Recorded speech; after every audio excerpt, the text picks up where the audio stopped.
is Anurag and I am your host. Today we are going to study how are planting systems classified and which are the planting systems.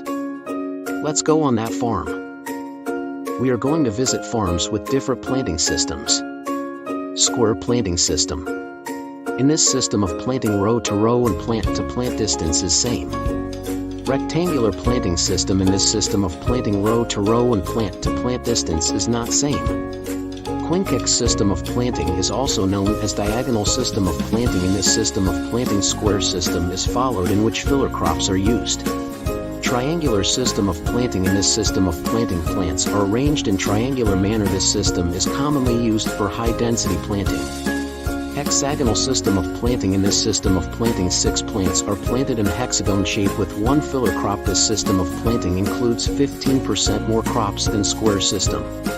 Hello farmer. Hello. Which system of planting is followed on that hilly areas? That system is called contour system of planting for the hilly region. This system is most suitable. Thank you so much guys, as this is all for today. Subscribe to my channel for more interesting and knowledgeable videos.